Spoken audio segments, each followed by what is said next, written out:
Don't die by falling over Quinn, a boy shouted down the hallway. Quinn carried on walking down the school corridor.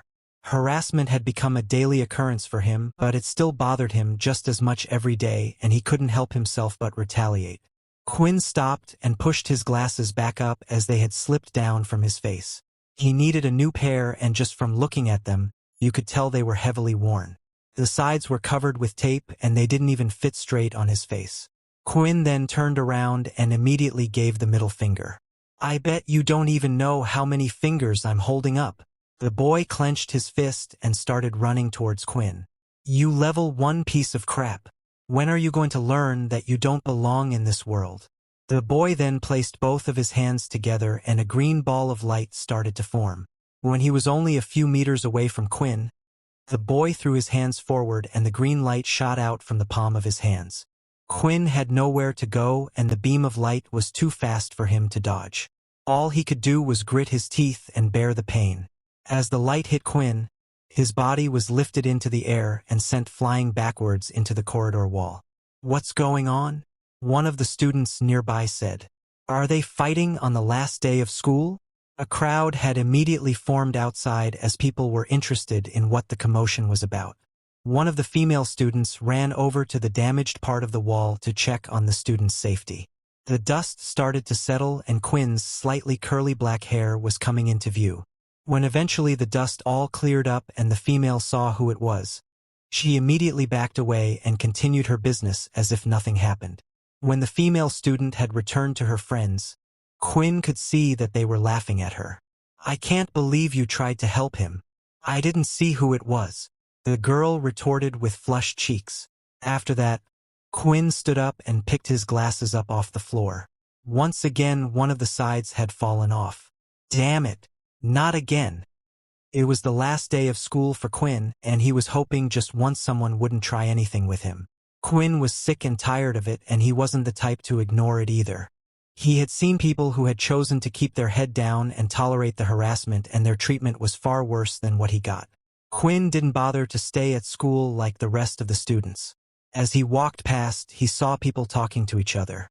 Some were laughing while some had tears, thinking it was the last time they would ever see each other again, but Quinn wasn't a part of any of that, and he didn't want to be. When he finally arrived home, Quinn immediately got to work.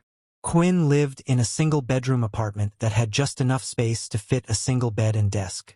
There was also a TV that was part of the wall, but Quinn would only use it as background noise and didn't actually watch anything. The apartment was provided to him by the government since he had no living relatives and was still only 16. On top of his bed was a single suitcase that had all his belongings neatly packed. When Quinn entered his room, he immediately pulled his drawer open, which contained a book inside. It was a large, thick book that weighed about half a kilo. The front of the book was black in color, and in the center, it had a ring with lines going off in all different directions. Let's try again today, Quinn said as he placed the book on the desk. He then immediately went to his bag to pull out a little test tube which had a clear liquid inside. Test 112 hydrochloric acid. Let's see how it goes. Quinn then started to slowly pour the liquid out of the test tube and onto the book. So far, no reaction. Quinn then continued to pour the whole test tube onto the book, but still there was no reaction. Quinn carefully examined the book to see if there was any damage done, but the book looked the same as always. Another failure. Why won't you open? Why did Mom and Dad even have this thing? 112 times. This was the number of different ways that Quinn had tried to open the book. Not only would the book not open, but it seemed like it wasn't able to be damaged either. Quinn had tried burning the book, cutting the book, melting the book, but nothing had worked. Quinn then went to lie on his bed and turned on the TV for some background noise. He never really paid attention to what was on, but the sound of other voices made him feel less lonely. The TV was currently tuned into the news station. The peace treaty with the Dalki race has lasted for 5 years now, but officials say that tension is rising once again, and we must prepare for another war. The mention of war had always been shown on the TV nonstop since that day. 30 years ago, the human race received a visit from the so-called Dalki. They looked like humans except for their dragon-like tail and scale-like skin. They immediately demanded that the human race hand over their resources and wanted to use them as slaves. Of course, the humans decided to fight back, but they quickly found out that their modern technology was useless against them. Bullets couldn't penetrate their skin, and as for tanks, well, Dalki had airships. Every man and woman was told to fight for their planet, and that included Quinn's parents. The war went on for years, and Quinn grew up not knowing what his parents looked like. When the humans were on the brink of defeat, a select few came forward. These people had special abilities. They began sharing their knowledge of how they obtained such power in hopes of turning the tide in the war, and it worked. Even so, the Dalki were still strong, and a seemingly endless stalemate led to the peace treaty signing 5 years ago. Of course, human greed got the better of humanity, and instead of sharing these powers with everyone, the higher-ranked governmental officials decided to keep them for themselves. Only those with money were able to learn the more powerful abilities, while everyone else was left with scraps. Quinn was given nothing when his parents died. The government agreed to pay for his living accommodation while he was still in school, but that was it. When his parents died at the age of 10, an agent appeared at his doorstep and handed him a book. He was told this was the only thing his parents possessed, which they passed down when they died. Why is the world so unfair? Quinn got out of his bed and started walking over to his desk. He picked up his glasses that were still slightly broken and decided he needed to fix them. He noticed that one of the lenses was slightly out of place and tried to punch it back into its frame. "Come on, just get in," he shouted as he pushed down hard. The lens suddenly smashed into pieces, and one of the shards of glass created a deep gash in his thumb. "Why does the world hate me?" Quinn immediately started to clean up the little pieces of glass and noticed a piece had landed on top of his book. As Quinn removed the piece of glass, a drop of blood from his thumb landed in the center of the book. The ring around the center of the book started to glow, and suddenly the book started to lift itself into the air. What the hell is happening? The book started to shine brightly and shake uncontrollably. It finally opened up, and page after page was being turned. Quinn couldn't take his eyes off the shining book, as if he was in a deep trance. The words written in the book weren't in any language he had seen before, but for some reason, he felt like he could understand it. When the book finally turned its last page, it started to disappear as if it was slowly turning to dust. At the same time, Quinn's vision was starting to fade. His body felt weak and his eyes slowly shut. But just before he passed out, there was a single message that he heard. Unable to maintain consciousness long enough to hear the final words, Quinn passed out. Slowly Quinn's eyelids started to lift open and his vision started to return. His head felt heavy and his body was slightly sore. As he lifted himself off the ground, he touched his head to see if he had gotten any injuries. "Why does my head hurt so much?" After making sure his skull hadn't split open from falling over, Quinn then went to pick up his glasses off the floor. Although there was only one lens now in it, out of habit Quinn put the glasses on. Suddenly, he felt a little disorientated and his vision was slightly blurry. He took them back off and noticed that his vision only got blurry when he put the glasses on. Quinn then immediately rushed to his desk to grab a pencil. He drew the letter A on the wall and stepped back. Quinn continued to step back until his back had hit the room wall. What? But how? Quinn thought. Somehow Quinn's vision was now perfect. He had lived his whole life with terrible eyesight, but suddenly he could see clearly. Images then started to flash in his head of what had happened before he passed out, and he could think of only one thing. The book. When Quinn looked around the room, he started to panic. The book. Where the hell's the book? Quinn looked everywhere for the book, but nothing could be found. It couldn't have gone missing in such a small room, and the disappearance of it was making Quinn go mad. Maybe it's like my socks. They go missing all the time? Ah, don't be stupid.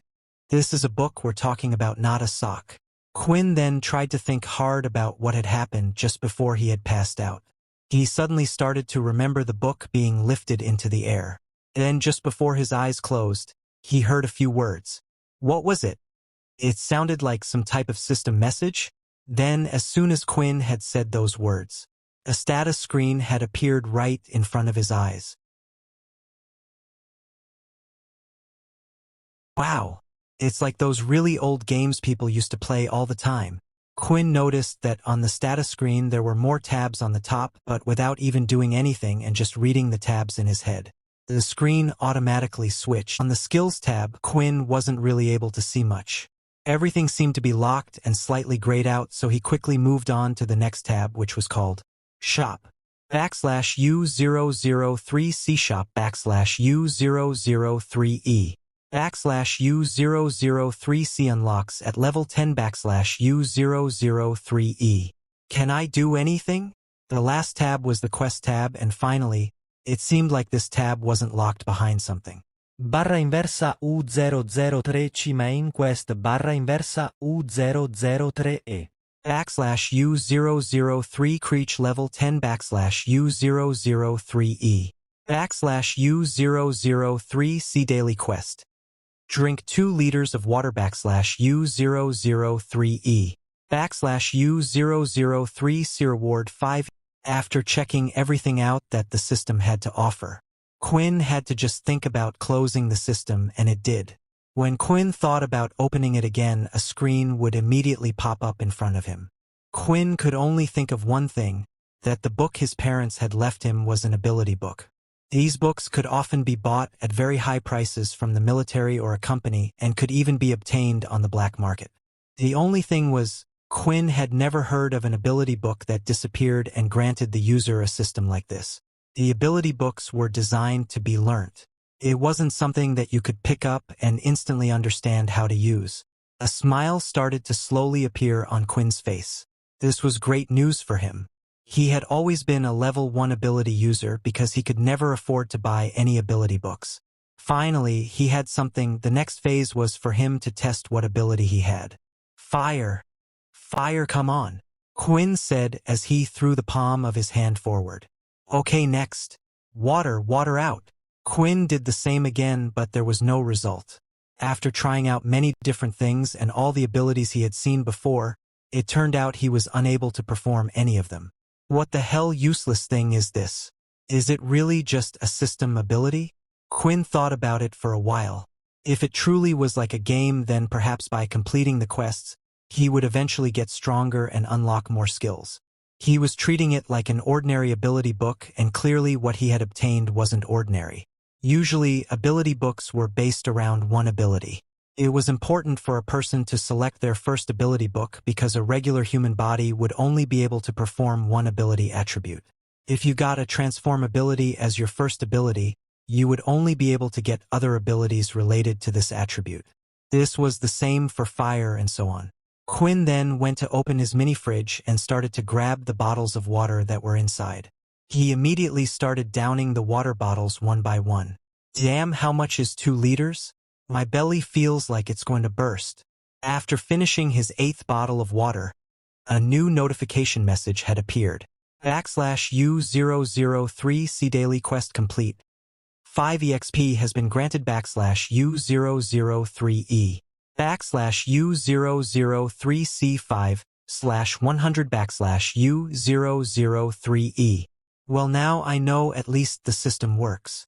Suddenly there was a loud knock that could be heard at the door. Quinn quickly went to the door and opened it. Standing in front of him was a large, muscular, bald-headed man wearing a black military uniform. There were several medals on it and his name written just above his chest. Sergeant Griff. Boy, it is time for you to vacate your room immediately. The vehicle has been prepared and has been waiting outside for 5 minutes already. With everything that had happened, Quinn had forgotten about what was to happen today. It's time for you to head to military school, Griff said. Due to the war between humans and the Dalki, every individual was required to go to military school for the duration of 2 years. Although humans and the Dalki were currently embracing a peaceful period, nobody believed it would last forever. The Dalki were not to be trusted. Their taste and hunger for power and their desire to control creatures they considered to be beneath them could hardly be kept at bay. Every single day there would be news regarding one race antagonizing the other, even on the verge of waging war. The citizens had this foreboding that an altercation could break out at any moment. Quinn quickly went to the toilet before heading off with Sergeant Griff. His bladder felt like it was going to burst any second now because of the sheer amount of water that he had drunk. Once he stepped out of his room, welcomed by the outside world, something strange happened. A new notification screen appeared in front of his eyes. Your body is being hit by direct sunlight. You are affected by the sunlight.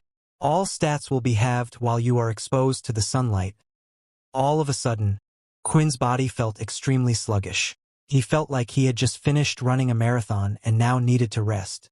His arms and legs felt heavier than usual, but there was nothing he could do about it. Quinn proceeded to inspect his status while Sergeant Griff gave him a strange look for stopping as soon as they had set foot outside. "Are you okay, boy?" the sergeant asked, getting ready to apprehend the boy in case he planned to make a run for it. Every year they would have some unwilling to come peacefully, however. Quinn was not listening, nor did he have any plans to escape his responsibility. He was merely too busy looking at the screen before him, seeing that his stats had gone down. However, it wasn't just his stats, his HP had also been drastically reduced. HP 5/5, Strength 5 out of 5, Stamina 5 out of 5, Agility 5 out of 5.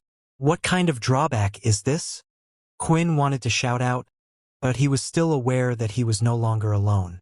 "Quinn?" the sergeant called out again. He was still staring at the screen as another notification appeared. "You have received a new quest. Daily quest. Avoid direct sunlight for 8 hours. Reward 5 EXP. Quinn's mood was lifted as soon as he saw the new daily quest. Unlike the one that required him to drink water, this was something that he could do naturally just by sleeping. If the system worked the same way it did in games he had heard about, that would mean that once Quinn had earned 100 EXP, he would be able to level up and also increase his stats. Hence, the more daily quests Quinn got, the better it was for him. "What are you doing walking so slowly? The school will eat you alive if you carry on like that," Sergeant Griff shouted, waking him up from his stupor. Quinn reached a large bus parked just outside of his apartment block. When he entered the bus, he noticed that it was already full of students who should be the same age as him. Some steps back, Griff stood watching him, his hands behind his back. Quinn had not even realized that the soldier had stopped. When he turned back to look at Griff, he could have sworn that Griff was a stone statue. He turned back to the bus in front of him and discovered that he didn't recognize any of the students. That could only mean that they had all come from a different school. He felt a little relieved. With these new people, maybe the bullying would stop. Since nobody knew him, he had a chance to impress them, maybe even make some friends. He opted to sit at the front of the bus, since it was the only seat that was still available. The screen popped up in front of him immediately as he sat down. Stats have returned to normal. It appeared that avoiding direct sunlight meant his stats would instantly return to normal. He was happy for it, since his body felt reinvigorated once again, as if a heavy weight had been lifted from his body. Well, at least it looks like it's only direct sunlight. The students were all talking to each other in excitement, but that stopped as Sergeant Griff boarded the bus. "All right, it's time for us to head to the military academy," he announced, signaling the driver to begin their departure. The bus jerked to life and started to move. The students were finally on their way. There was silence in the bus throughout the journey. Whenever a student started to speak, Griff would immediately glare in their direction, prompting the student to shut their mouth. Griff didn't even have to say anything, since they all knew what he wanted just by staring them dead in the eye. About 10 minutes into their journey, the pop-up screen came up again, and Quinn received another message. "A substance in the air has been detected. Resistance +1. Quinn found this message quite strange, so he started to check out the interior of the bus. He noticed that half of the students were already asleep and the other half were drowsing off. He tried to fight it, but felt his body getting heavier. His eyelids were shutting down. At long last, even Quinn felt dizzy as sleep hovered around his consciousness. "Your resistance to the substance has increased. Resistance +1 then." He heard the sound of loud footsteps coming towards him. He looked up to see Sergeant Griff hovering above him. "Looks like a few of you were able to resist the sleeping gas. Guess we'll just have to bag you." A black bag was thrown quickly over Quinn's head and his vision was completely covered. The gas started to slowly creep up on his consciousness, overpowering him. There was nothing he could do. His hand fell limply by the side and he dozed off, abandoning consciousness. After a while, Quinn felt a splash of cold water chucked over his head. It served its purpose, immediately jolting him awake. The only thing that he could see upon opening his eyes was a greenish smoke that dominated his surroundings. He and several other students began to lift their heads to look around them. There were currently a total of 500 students standing on a plain open field, in a strange place that none of them seemed to recognize. The puzzlement on their faces spoke volumes. "This is where the lot of you will spend the next 2 years of your life," the voice of Sergeant Griff explained. The green plain was not the only thing the students saw. There were 3 futuristic, huge buildings directly in front of them.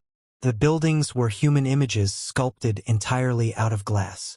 Each one stood at least 60 feet tall, but that was not the only thing that the field overlooked. They were standing on an elevated platform with a city in front of them, a hidden city. Everyone was already dressed up in a military uniform, and there were technological marvels appealing to them all. These devices were too advanced for their time. There were mechs moving crates, and there were building machines, enormous things rising high into the sky with their crane. There was no one inside the machine, yet it laid down panel after panel of glass on a building that was still in construction. There were flying ships, coming too close to the ground that Quinn was afraid that they would crash into the high-rise buildings and send a shower of glass falling on the people in the city below. However, no such thing happened. They all followed a particular path. Then there were levitating trains which rose high into the air, running on rails that none of the students could see.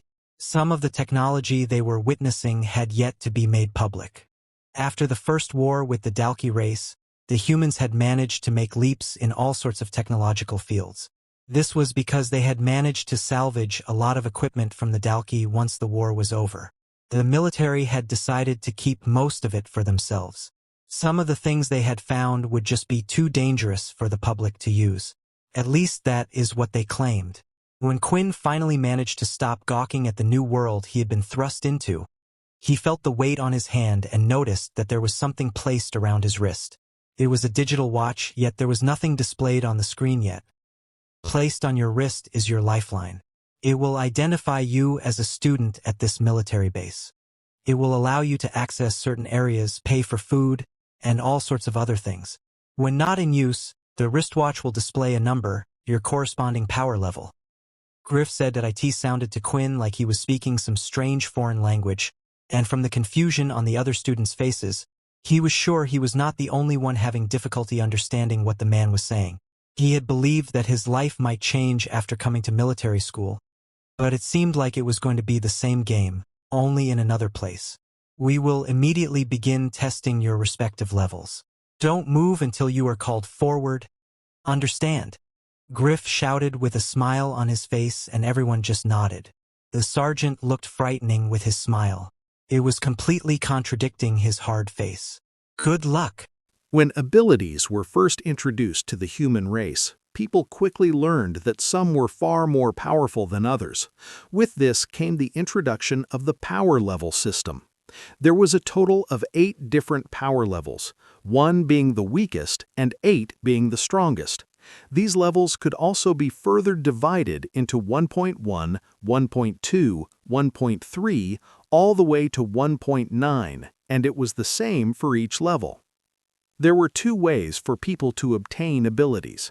When the war started with the Dalki race, people started to share their powers with the outside world.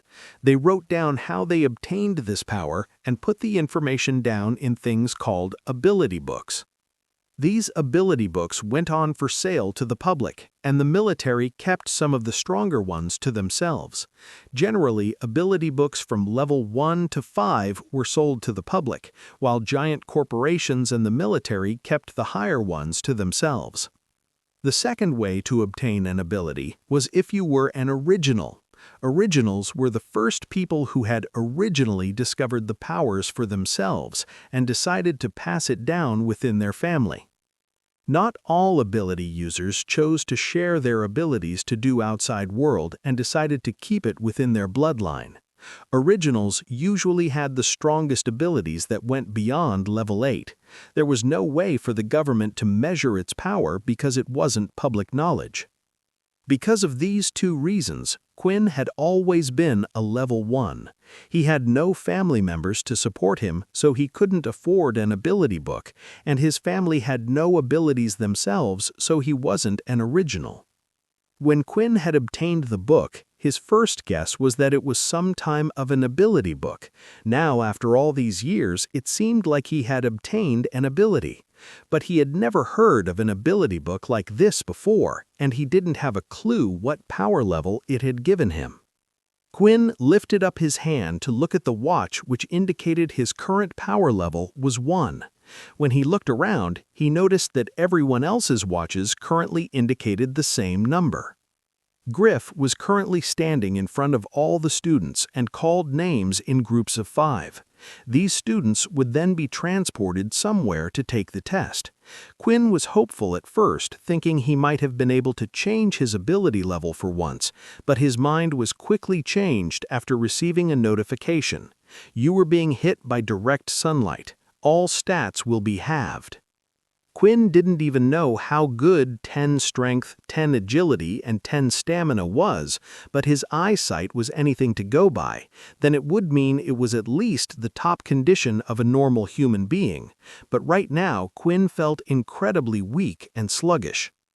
His body felt extremely hot right now, and he was sweating buckets of water. Quinn thought it was a good thing he drank a load of water beforehand, otherwise he would have been extremely dehydrated. "Hey, are you okay?" a stranger standing next to Quinn said. The stranger's name was Vorden. He had slick blonde hair and hazel green eyes with a chiseled face and sharp jawline. He also stood 6 foot 2 inches tall, while Quinn was 5'11". This was the type of person Quinn would usually avoid at his last shul, as everyone would always pay them attention, and Quinn hated attention. "If you want, I can call someone for help," Vorden said. "It's okay, I'm just a little bit nervous about the testing," Quinn said, as he tried to ignore his tired body and stand up straight. Vorden looked Quinn up and down. Quinn was quite skinny for his age and didn't have a lot of muscle on him, and right now he looked incredibly weak.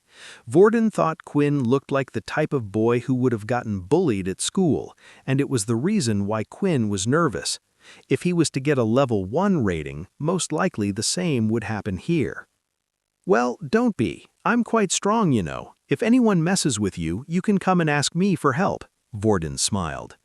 Quinn didn't usually get on with the energetic, positive type of person, but Quinn found it hard to dislike Vorden. When Quinn thought about his time back at school, he realized he actually didn't get on with anyone. "The name's Vorden," Vorden said, as he placed his hand out. Quinn looked at Vorden's hand. It was actually the first time in his life someone had treated him this way, but Quinn thought that would quickly change. They always did once they found out his ability level, but for once he would like to forget about all that. "My name's Quinn," Quinn said, as he shook Vorden's hand. "Use of ability has been detected. The ability has been rejected." Once the messages appeared, Quinn looked at them strangely. At the same time he shook Vorden's hand, the messages came up instantly. Then he noticed that Vorden still hadn't let go of his hand. Then the system repeated the message once again. Use of ability had been detected. The ability has been rejected. Quinn then immediately let go of Vorden's hand. The system was clearly telling him that Vorden was trying to use his ability on him. Vorden himself even had a puzzled look on his face as he stood there still. "You," Vorden said. "What is your ability?" Quinn paused, thinking for a while whether he should answer or not. In the end, he wanted to see Vorden's true reaction. "I don't have an ability." Vorden no longer had a puzzled look, as if the answer had satisfied his curiosity of his. But before Vorden could say anything, Griff had made an announcement. "Will the students Quinn Talon, Vorden Blade, Peter Chuck, Layla Munro, and Aaron Healy please come to the front to take your test?"